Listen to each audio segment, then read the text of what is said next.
We are back. Hey, this is DJ D Phoenix coming to you from Olympia, Washington. We're live with the Sunday Synth Pop. Can't say it if my life depended on it. Anyway, we're hanging right now with Joe VIZVARY of Images in Vogue, DJ Ducky, and IR. So thank you very much for tuning in. On with the show. Thanks, guys. For us, it's fun that we still have our audience. So we're kind of the ultimate cult band in that we had some songs on the radio in Canada, especially that were fairly well known. People know Lust for Love, and they know Call It Love, and they know In the House. Right. But we've also had a pretty solid core of fans that have stuck with us since that time, and they've always been communicating with us. And we did have our kind of hiatus from, let's say, 1991 to 2002 before we did a reunion show. I saw that. And we did a couple other shows in like 2004. We did a show and we did a new video, and we released a couple of compilation CDs. But then in 2012 is when we started this version of playing live, and it's sort of a pretty set group of people that do it. Not every band member is able to participate, but we've had almost everybody has been able to participate. There's 10 people that have been in the band at various times. I was wondering about that. And there's a core of 6 of us that get together to do most of the live shows, sometimes 7. Okay. So maybe there'll be 8 one day or 9. Cool. I like that. We did the show we did in 2002. 7 of us were there, and the show that we did in 2012, there were I think 7 of us there as well. How many were playing synth? At various times, 3 or 4. I love that. I just love that. And you mentioned that a little bit ago, is that trying to, coming especially out of the 70s with the whole singer-songwriter kind of feel that the 70s had besides the disco, but everything was so guitar-oriented, and to try and break those molds. And once synthesizers kind of were introduced into the music scene on that kind of a level, it really started to equal the playing field a little bit, and almost has gotten to a point where like synthesizers are now almost the norm and the most sought after instrument, whereas like the guitars, not saying there's not still an audience for it, but I love how it kind of, the balance shifted a little bit. Well, I'm not criticizing guitar music at all, because I love guitar music too. Oh yeah. But there's only a limited spectrum of sounds that a guitar, bass, drums band can do, and we just want to find a little sliver of space in that spectrum of sounds.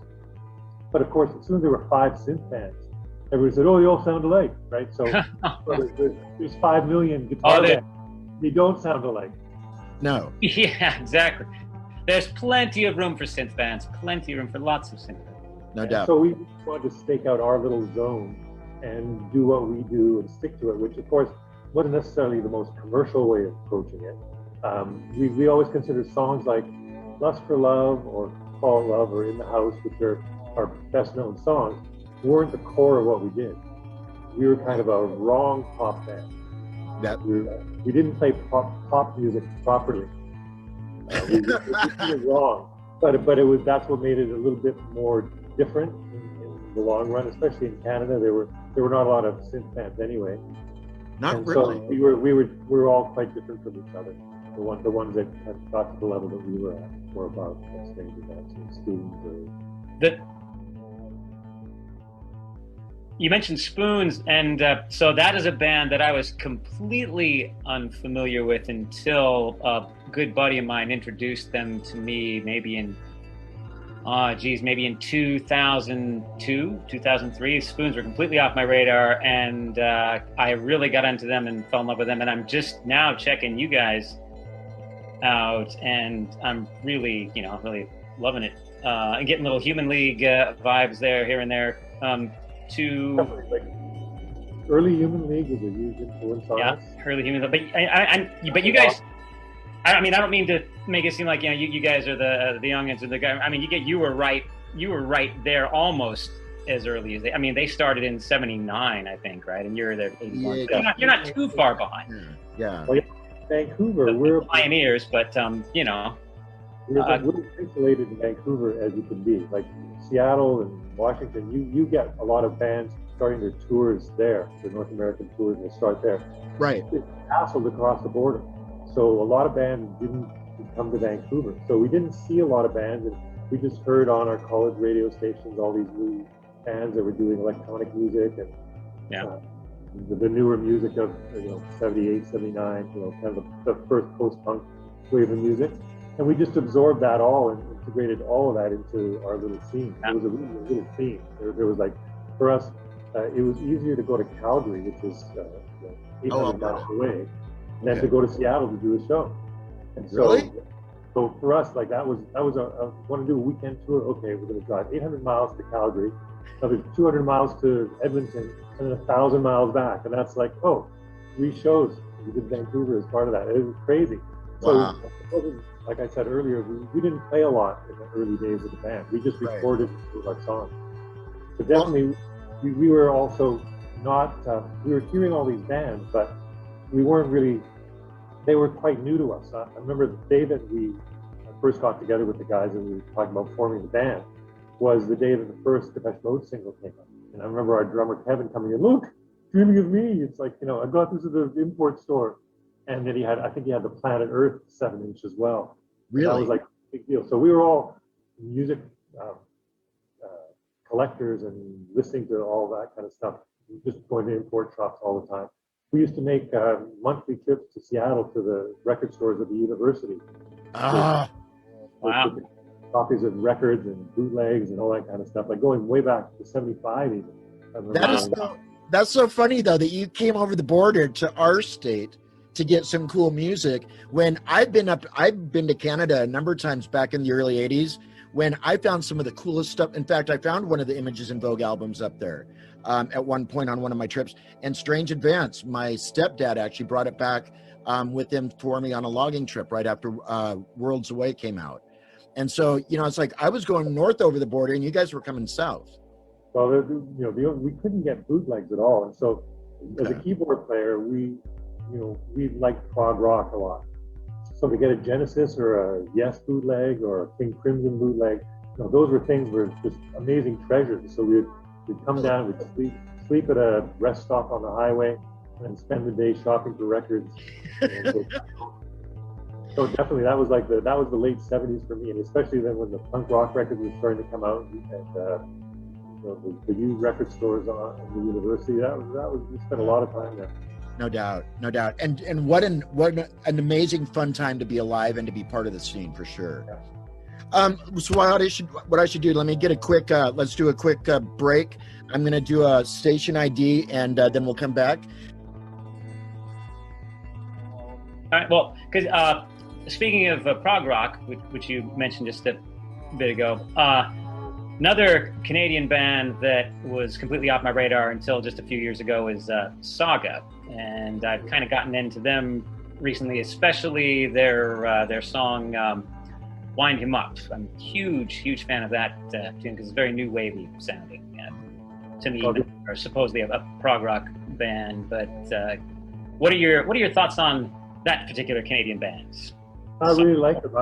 They're a band that here we heard a lot, and so by the time they got to that record, they'd already released quite a few records, and they were definitely something that we looked towards and saying, that's a way that, to me, they're almost like a Dream Theater of Canada.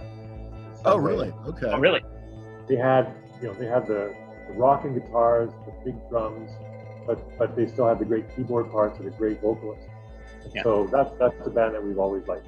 Oh, excellent. That does my heart good to hear you say that. And again, I feel very remiss in not being well versed in your stuff because I'm really liking where it's from. I'm going to go back and dig through your catalog. So your homework, Jeffrey. Yeah. Jeffrey, your homework is going to be to listen to every release by Images in Vogue between now and April 17th, and then we'll get Joe back on with us, and he can give you. Right. There will be a quiz at the end of the session. Huh? Actually, Joe's a teacher. I have to say something. One of the reputations that we have is that we are very hard to produce. And so, Hard to produce. Really? Outside producers. So we've always had most of the singles that we put out were produced by the band ourselves. Okay. The albums were produced by outside producers with a little bit of input from us. And so they sound quite different. So EPs are our productions, and you'll hear a difference in sound. So it's very interesting to see that contrast. Just about, I guess now it's 2.5 years ago, we put out a 4 LP box set compilation of just our early material. Right. That if you're listening on Spotify or somewhere like that, you can see all those tracks. And you can hear that there's a distinct difference between how we interpret ourselves and how other people interpret us. Oh, yeah. And so, in a way, that's the. I always like to be nice to people, but the way other people interpret us is quite often a misinterpretation. Whereas we kind of knew what we wanted to do, and it was always difficult that they didn't always let us do what we wanted to do. And so, enough said. No. Well, what that does, so now when I go back and listen to those tracks, I'm going to see if I can detect that difference you're talking about, because I probably will. Yeah. Well, go ahead. No, we did an album with Gary Wright. Oh, wow. He produced an album for us, of which we had mixed results on. We recorded it with him in his place in California. And some of it turned out pretty good, but it wasn't. Hey, son of a gun! It's refreshment time!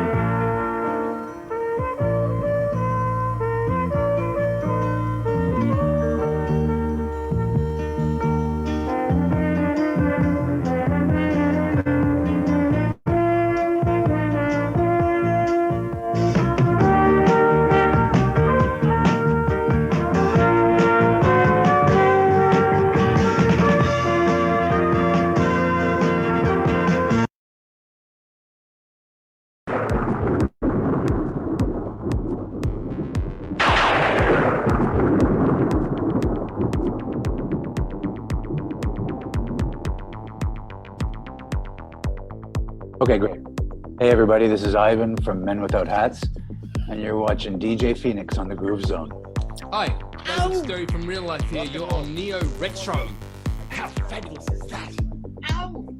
Oh, hi, this is Billy Currie. You're listening to Neo Retro. This is Jez from Utah Saints, and you are watching and listening to Neo Retro via Olympia, Washington, with DJ D Phoenix, the awesomeness.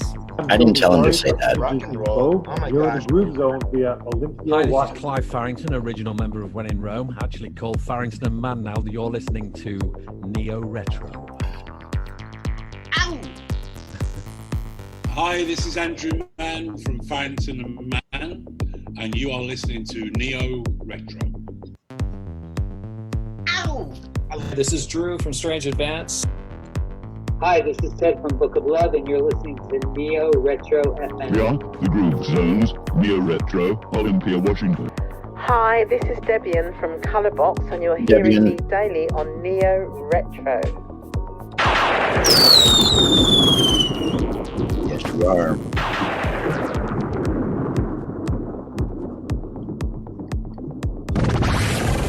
The station with the best music. That's what I hear. Best music. I love the music. Best music.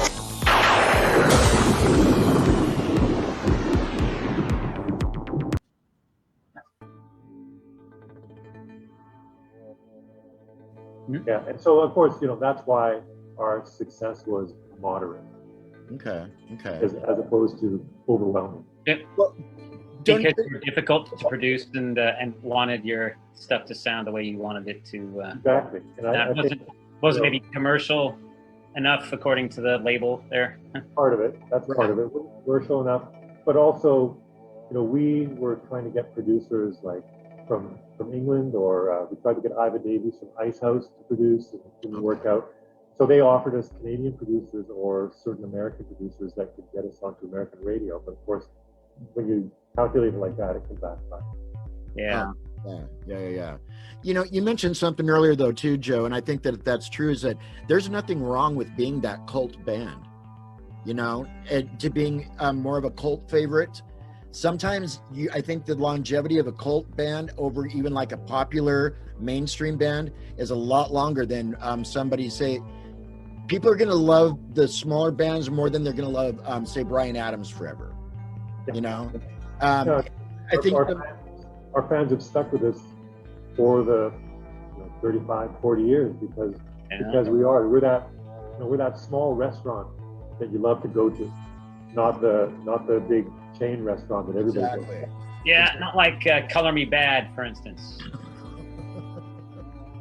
They got huge, but where are they now? Well, actually, Color Me Bad is on the show next week, so I'm going to have to edit that part out.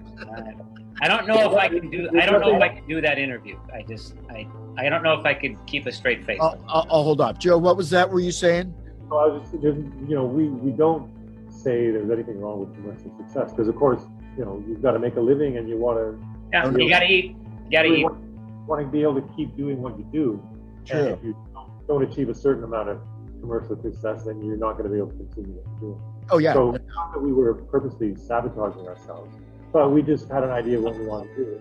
What it led to is different projects outside the band going on and kind of pursuing some of the other areas. So, for example, with a band called Skinny Puppy, I don't know whether you were aware of that. We know about them just a little bit, just a bit. Yeah. So that was our drummer's side project. Yep.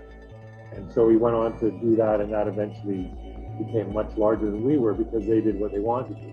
And same with our guitar player's band Numb. The same thing happened there. Don had a band called Numb that he's still releasing records for that's quite popular with the industrial music scene. So that was a flavor of our band, the industrial part, kind of pre-Nine Inch Nails industrial, more. Skinny Puppy, I love Skinny Puppy. Good stuff. Well, and I think probably one of the things too that helped Skinny Puppy is the fact that they were with Network. Well, I think it was a two-way thing because there was no Network before Skinny Puppy and Grapes of Wrath. Right, that label was started by the band Moe. I don't know what you. Yeah, MOEV. Oh, yeah. Yeah, so that it was they and their manager started that label. Oh, I didn't know that. The first record was a gold record, and the next three records were the first Skinny Puppy, the first Grapes of Wrath, and the next Moe. And so that grew out of their own independent label into Network. And then, of course, the bigger success came as Network became more successful with other artists as well. But that they were able to get their music to the audience that really wanted to hear that music, where we always had that difficulty of not getting it. Our channel was expected to be the radio, maybe instead of black. You bet you couldn't get on the Network label too, or would that involve you making your sound a little more industrial to sound more like the label bands there? The No, we were already signed to Warner Brothers at the time. That's right. Okay. You were signed with the majors. Oh, okay.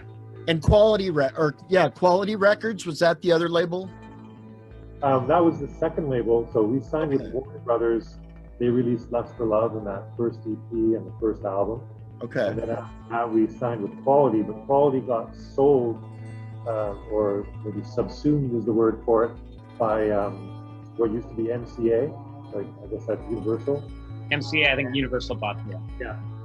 And so that became part of that. And so Quality became more of like a KTEL label, greatest hits releases. KTEL.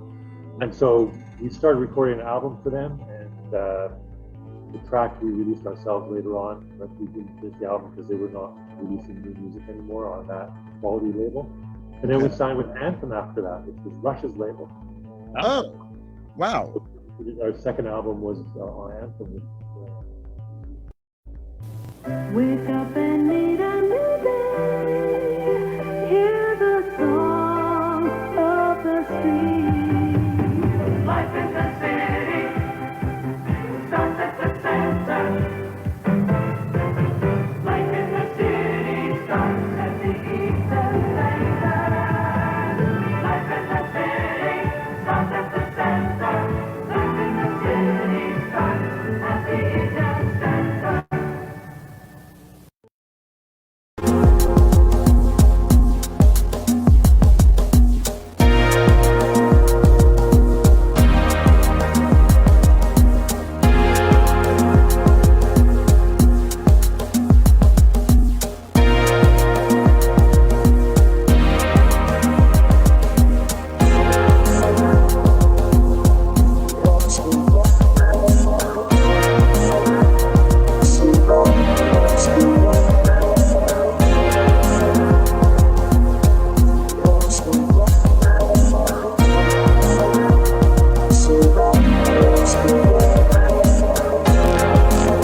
think about. And I got to tell you, by the way, I love your glasses. Oh, thank you. Dig those. Are those prescription?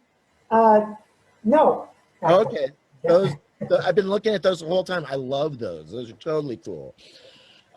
Okay, so let's see. So now I know what you have seen and what you haven't seen, which is awesome. I'm going to do a couple of things, and then I'm going to probably cut you loose because we're okay.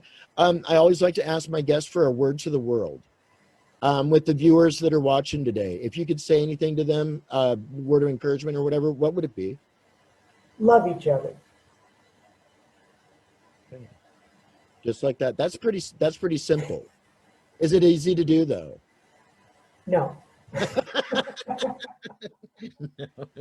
No, that's true.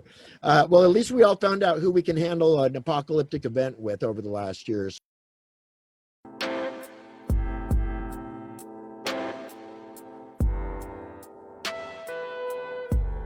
Better wake up and understand that there are people Neo Retro FM. life and you don't even know it. And all American citizens, I think, have Viewer discretion is advised. because our masters don't give a damn about you or your family. All they care about. Yo, what's going down? This is your boy DubFX. I am doing a show called Hook, Line and Thinker with DJ D Phoenix on Neo Retro FM, so tune into that. Forge for ourselves and for future generations. A new world order. Neo Retro FM. Law. Not the law of the jungle. Governs the conduct of nations.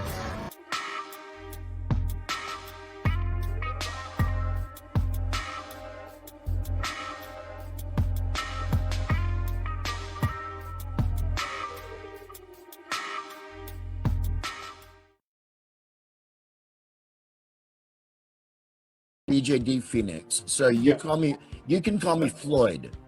Okay, Floyd. No. Whatever you want to. Okay. Darren, so are you like from a similar era to me? Are you a similar age to me, sort of thing? I'm celebrating my 55th year here. Oh yeah, no, you were quite a bit younger. I thought you were quite a bit younger than me. Yeah. No, I mean my sorry, what was the question again? Just some of the bands that you started out with. Actually, right. Because it's hard to believe. I don't believe that you're that much older than me. It's amazing, isn't it? You know, it's like as time's gone on, it's like, where did the time go?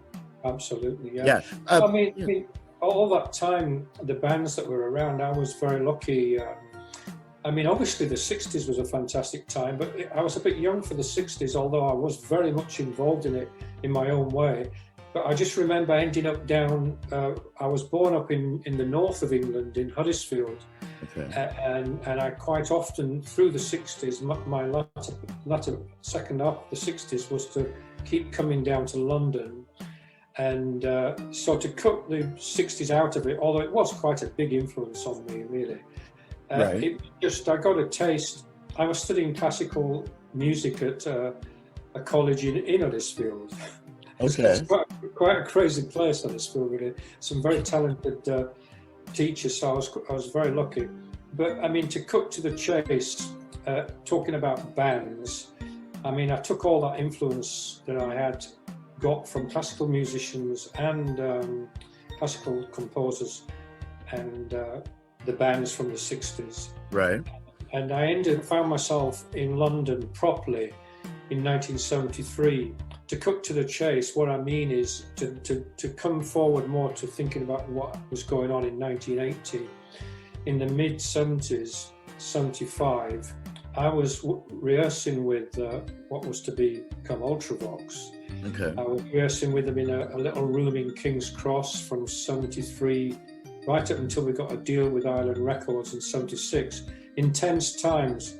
But I was, because I'd flunked out of college, I'd left college. Okay. I did have to get a place at the Royal Academy of Music, would you believe, in London, but I turned it down. You know, I turned it down. So really, yeah. So what? Because I felt like the reason why I turned it down is I had this feeling from listening to bands in the 60s, more and more that I could write music myself. That seemed to be my main excitement, because I was listening to so many composers and I thought it was amazing. And I found the classical world, for example, a harmony teacher would allow me to play my own pieces of music to the class on the piano, although I wasn't a very good piano player. Really? I'd only just started learning as a second instrument. Okay. My main instrument was the viola, you know. Okay. And so, in contrast, my viola teacher found out about it and kind of ridiculed me for it. Really? Saying, "Oh, I've heard that you're playing compositions to the class. What is it that you think you've got that people want to hear about?" Wow. Yeah, it was quite staggeringly arrogant and a terrible snobbish put down, because I was only about 16. Okay. And that stuck with me. It energized me, because contrast that to the ideas of some of the bands that were going on at the time. Right. The psychedelic bands. Right. And not to mention some of my friends. You know, some people that I was hanging around with at the time. Not calling anyone out here at all. No. Right. So I was amazing. It was a fantastic day when I got into the Royal Academy of Music. I can still remember it, you know.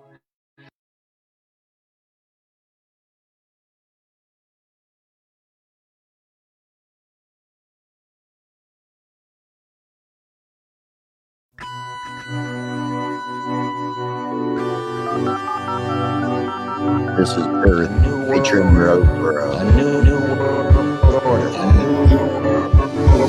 I've tried too hard to not fall in love with you.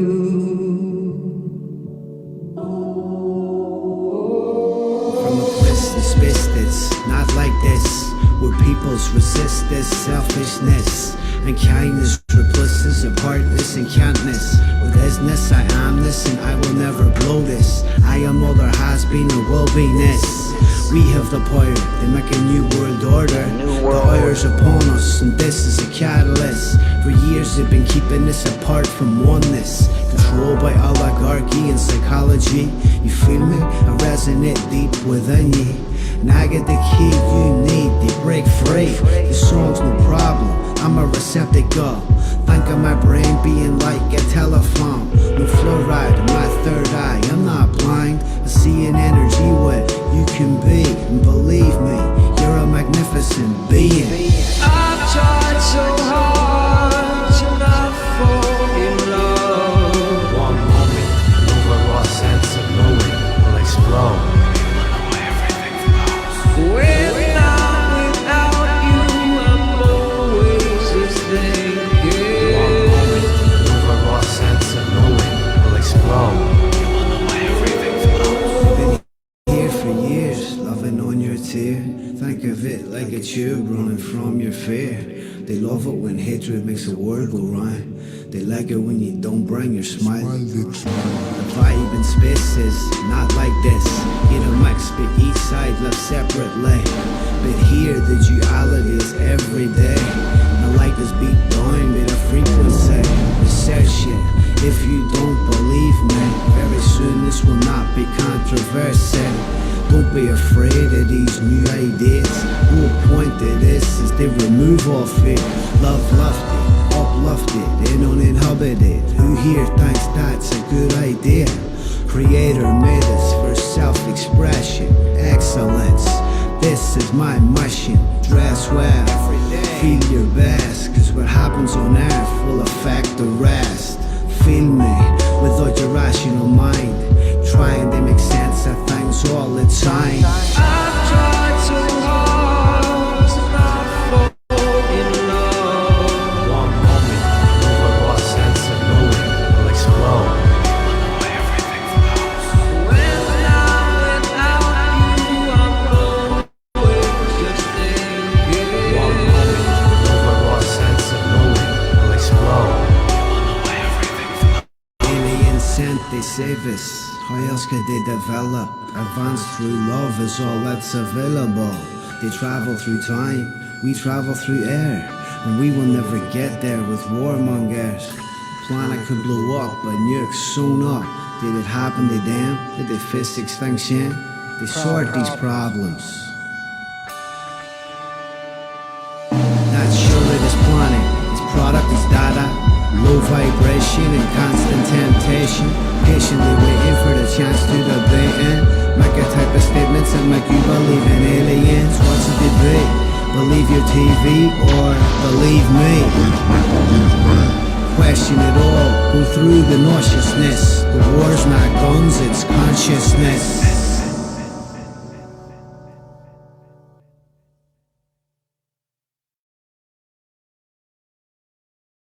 I want to stay in that Roseborough mode. My buddy from Derry, Ireland. And this is a tribute to a synth pop band. This is his cover of Small Town Boy by Bronson DeVito.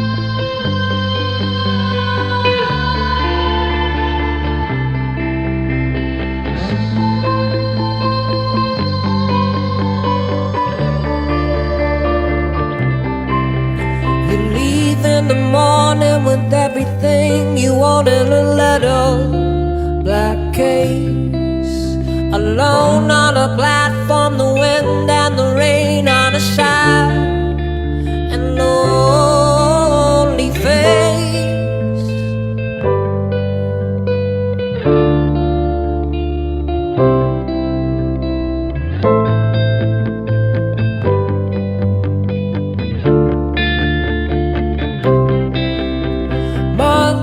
Never understand why you had to leave, but the answers you seek will never be found at home. No, the love that you need will never be found at home. Run away, turn away, run away, turn away, run away. Run away, turn away, run away, turn away, run away.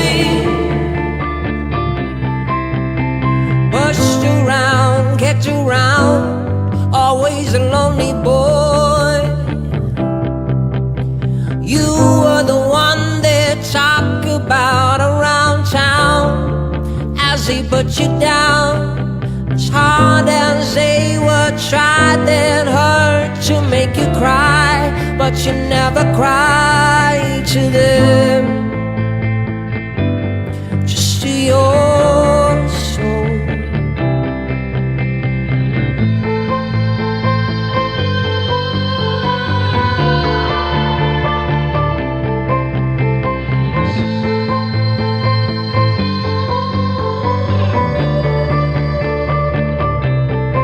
Run away, turn away, run away, turn away, run away.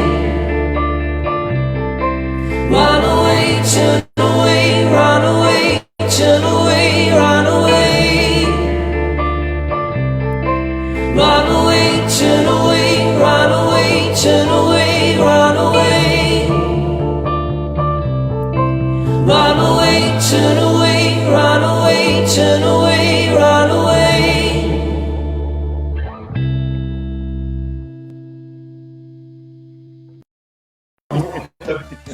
A lot of attention, you know. Well, you know, and that was the end result.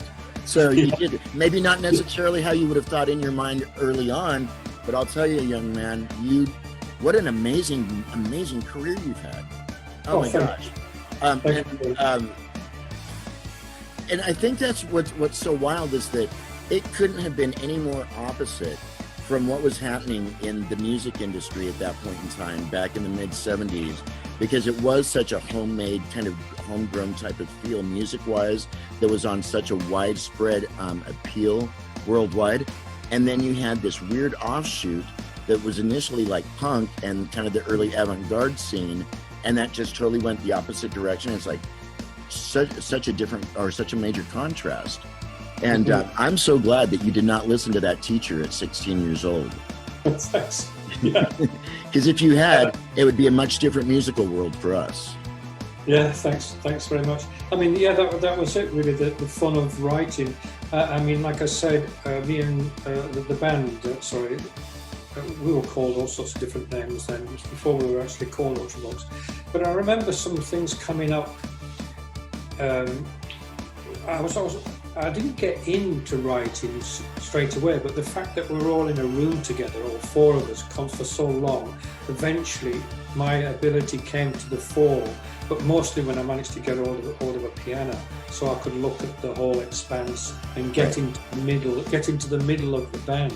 Right. I mean, because I'd experienced in orchestra, and the viola itself is very much a middle kind of instrument. Okay. I started to pick up on what John was doing, because we didn't really collaborate. It was more a case of John would come in with ideas, so it was a bit difficult, because I was been more wanting to just fully collaborate from nothing, see what happens. But that didn't really happen. But I mean, there is some music being shown in the middle of February, which is some footage of that particular era band, the only footage. Really? Yeah, where it's being shown in the middle of February. I won't say anything about it yet. Okay, not a word. It's when we played at the Rainbow. That's the only time we were filmed. But I'm quite proud of, when I say we still hung on to what happened in the 60s, I was interested in form, creating form, a bit like a classical piece of music, and John Fox was interested in that. So these pieces started to come together, which opened the gates for me, like I Want to Be a Machine or Slip Away. So we started doing these things that were sort of classically influenced, and had a sort of a classical filmic sections to it, you know. And this piece, we actually play Slip Away, was one of them that will be shown at the Rainbow. That's in the middle of February, but I won't say more about that actually. Okay. So this is what started happening. You know, we still had one foot in the feeling of, you know, I always remember in the late 60s listening to a band called Spirit. Oh, yeah. Yeah. And there was one track in particular, of course, I've forgotten the name of it, but it was like a whole composition.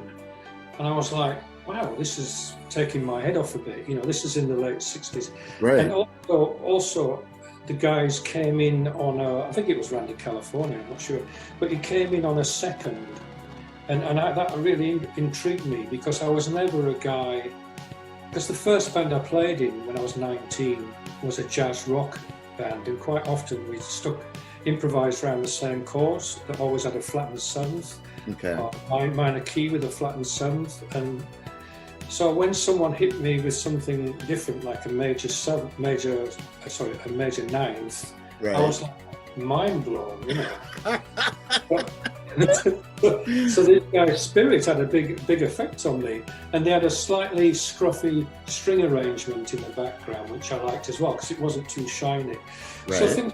So when ULTRAVOX eventually got a deal in '76, we were a little bit schizo. We were a bit not in tune with everybody else. We weren't kind of Dr. Feelgood or Gilbert on the High Road, you know. Right. We were different, but I just want to say that I loved very much listening to music. So at that time, I was always out watching these bands. You know, I just loved living in London. It was great to have all this on your doorstep. I'll bet. Because when I was up in Huddersfield, I felt a little bit out of the way. You know, it's about 150 miles up north, 170 miles up north. That's a jaunt, yeah. Yeah, so it was great to have all this on my doorstep. So while I was rehearsing 4 nights a week and all day Sunday, and by the way, I just happened to say, I'm not after sympathy again, but I was doing a shit job, you know. You just had to just get on with it. I mean, the policy from John Fox, he was a good leader, was, you know, get your asses here. We don't want to know how or any problems about money. Just get your asses here and we'll think about the music. But anyway, as you know, we did 3 albums, and so that. And then John took off. John took off, yeah. Okay. Okay. The last gig we did was actually in San Francisco in really early 1979. Yeah. Oh wow. Okay. Oh wow. So you guys were actually like overseas on tour when that happened. Oh my God. I don't want to make it sound too grand, but obviously with Island Records, we were always financed to go touring. They were a great company like that. That's Chris Blackwell. He really liked musicians to be out there performing. So he was always sending us off to Europe. But when we'd split up, we decided, we got this offer through Miles Copeland, the manager of the Police, to come over and use their back line at this new way of doing things, which was quite punk in a way, which was like, you know, you can use our back line on the East Coast, and then when we come over, you can use our back line there, because we won't be there, you know. It's a case of sharing each other's gear. Right. You know? And so we thought, oh, we've got to do that, even though John had told us he was going to leave, so it was quite difficult, you know. Wow. But if you look at some of that stuff on YouTube, you know, like when John did his first solo album, he did his version of Easy Liquid, very electronic. Right. But you can find our version of it because we did an Ultravox version of it first, which we were playing over in America in the first half of 1979. Yes, so which was more sort of a rock element to it. But and what album is that available on, or was it? John, that was John's first solo album we did called Metamatic. I'm just making the point that the split up, the breakup was.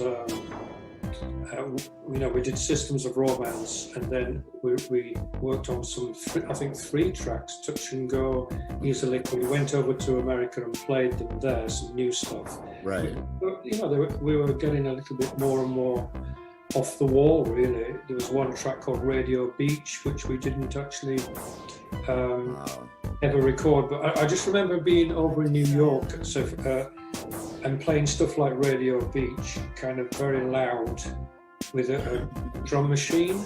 Okay. Just like, hang on, there's definitely something happening here, you know. Right. Oh yeah. You know, when you think about what happened like later in 1980, you know, it felt like we were on the cusp of something, but John had already decided to go off and do his own thing, you know. Right. And what's interesting though is that what the kind of transformation and the regrouping that happened with Ultravox over the next couple of years, with Midge coming in as vocalist, and the fact too that you were both members of Visage together, I think is really interesting as well.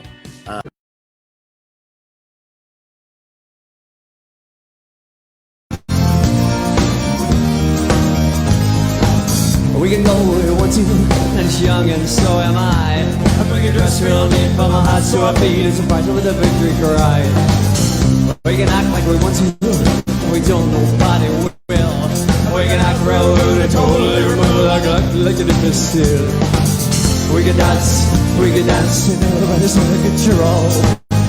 We can dance. I used to control I was like the DJ, you know. Okay. So when we were on the bus, 2 of us, I'd got my ghetto blaster.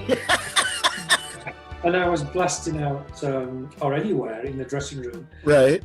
I was blasting out Donna Summer's latest album. I really loved it. And it was all this disco stuff, you know. And that's really where we got, and Sid Sharpley loved it, you know, the drummer. Yeah. Well, they all did. And that's where Fade to Grey came from, because when we were up in our big towers, light towers, working with Gary, you know, we were these big lighting towers. We played keyboards up these towers each side of the stage, you know. And I remember looking across in one of the sound checks, and Sid was just next to me, but slightly lower. Okay. And the guy on the other tower next to me was Chris Payne. He was the other keyboard player. And he kept playing this thing on the polymoog. We both had polymoogs, which was Gary's chosen main instrument.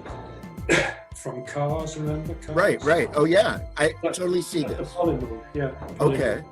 And I was looking across, and Chris Payne was he was trained as a classical piano player and viola, but with me I was the other way around. I was trained as a classical violin and violist, and the piano was my second instrument. So I wasn't technically as good as Chris. So I was very jealous looking across, watching him play this left hand rhythm, you know. And I thought, fuck, what? How can he do that? you know, and that's the beginning of Fade to Grey. And to me, I was miles away thinking, oh God, it sounds like Kraftwerk, because I was just getting to the stage with Systems of Romance of trying electronic drum machines, trying to get things to trigger, you know, like in Dislocation. Right. Sequences, which I did. I triggered that. Doom, doom, doom. That was all triggered from the sequencer, you know, but not to any great mind-numbingly technical ability. And so I looked at this, and then he was playing chords on the right hand with his hand. Now that was my department, because I consider myself a pad man, you know, pads. Right. And so I wasn't too enraptured by that, but I just love this left hand. And so we got said he'd got a CR78 drum machine, the Cube one, which was the more modern one. Oh wow, yes. Yeah. And I got him to program a part to it, you know. So we've got the beginnings of like an electronic song, just in our sound check. It is an interesting story. Wow. I've been telling this for years. But yeah. It's always interesting. And I said, because I was in the middle of recording the solo first Visage album at Martin Rushton's studio. When we had a gap in the tour, I got them to bring their instruments into the studio. No one else was there. The Visage guys weren't there. They were other things, I don't know. Okay. I think Mitch had gone, actually. He'd been signed up to play with Thin Lizzy in America. Bloody hell. Oh, wow. Okay. Yeah, he wasn't even around, you know. So I brought them in, and we laid down the backing track for Fade to Grey. Wow. It was great fun. Where did Toot City, the title, come from? Yeah. Toot City. That's just me being. That was the standard joke on the with the crew. You know, Toot City. I hate to disappoint you. I don't know that it would have been such a major smash hit had you remained with Toot City. No. I don't think so, no. That is an absolute classic. Billy, we need to call it a day, I'm sure. Sorry, I'll just let you know that when we enjoyed laying down the track so much, the guy who laid it down was the brother of Hazel O'Connor. I really enjoyed working with him. And in the evening, we had a bit of a party, dancing along to it, because we realised it was quite a dance track, you know, because when Sed did the drums, I was going, wow, this, Donna Summers, you know. And he got into the groove straight away. So if you listen to Fade to Grey again, you know, it's that sort of my God. And we've got no song, so I just started shouting Toot City like a complete idiot. Oh my gosh. Toot City. Well, here's to Toot City. Okay, so two things real quick and then we're done. May I please get a word to the world? Basically, with the listeners that we have listening in today, is there anything that you'd like to say to them? Whatever is on your mind. I know that's a big pressure spot. Keep calm. There you go. Let's just keep calm through the turmoil that we're going through, really. And we get through. Spring is coming. Yes. It is a difficult one. It's a difficult one, but let's try and stay positive. That's it. It's a tough time at the moment. Awesome. Keep concentrating. I'm doing some music, so it's nice to just not think too much, really. Isn't it good focus, isn't it? And kind of a good distraction. Yeah. And then the last thing, my friend, and there again, thank you so much. I want to get a song request from you. As we go out today, what song can I play for you? If you could hear anything. I'm going to play Donna Summer, you know that. I'm completely blank. Oh, hang on. Okay. Well, you could play me something from Roger. Okay. Oh. Okay. Anything in particular? I can't remember the time. Not a problem. It'll be my pleasure to pick one for you. Based on our chat today, you betcha. All right, Billy Currie, I thank you so much, my friend. I've enjoyed it. Thank you. Hey, you bet. And best to you and your family. We're all going to get through this. And I'm going to check into some of your music that you were talking to us about today. But thank you so much. Brilliant. I enjoyed it, Dan. Thank you very much. All right, you bet. Best with everything. Best to you too, and we will see you down the road someday. Billy Currie, thank you. Have a great day, and we'll talk later. Yes, we will. If we remember to hit the right button, we will. All right, guys, we're almost at that point. I figured rather than start another segment, let's go ahead. We'll switch over. Actually, remember, you don't have to go anywhere. I will switch over, and we'll see you guys back here on the feed in just a few. I want to say thank you very much to Billy Currie, David Sterry of Real Life, Joe VIZVARY of Images in Vogue, still to come, Drew Arnott, and Ivan Dorashuk, Strange Advance and Men Without Hats are straight ahead, so don't go anywhere. Still great stuff to come. Anyway, Billy, thank you again. Totally enjoyed my visit with you. That was awesome. What do we want to do? I think we want to look at people dancing back in the 1980s or 1990s. What do you say? Is that what you want? Because I know that's what I would like. Or do we want something to drink first? Oh, I don't know. I don't know. Let's watch people dance. You can dance if you want to.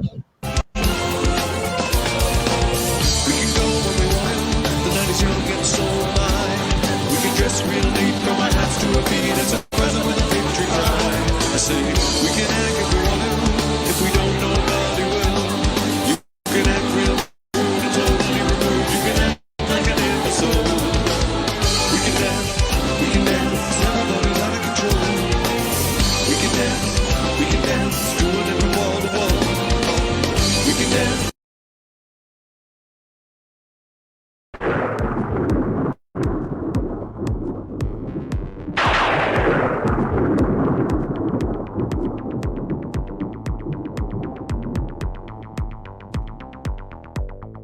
Okay, great. Hey everybody, this is Ivan from Men Without Hats, and you're watching DJ Phoenix on the Groove Zone. Hi, it's Sterry from Real Life here. You're on Neo Retro. How fabulous is that? Ow! Oh, hi, this is Billy Currie. You're listening to Neo Retro. This is Jez from Utah Saints, and you are watching and listening to Neo Retro via Olympia, Washington, with DJ D Phoenix, the awesomeness. I'm Joe VIZVARY from Images in Vogue. You're in the Groove Zone via Olympia, Hi, this Washington. is Clive Farrington, original member of When in Rome, actually called Farrington and Man now. You're listening to Neo Retro.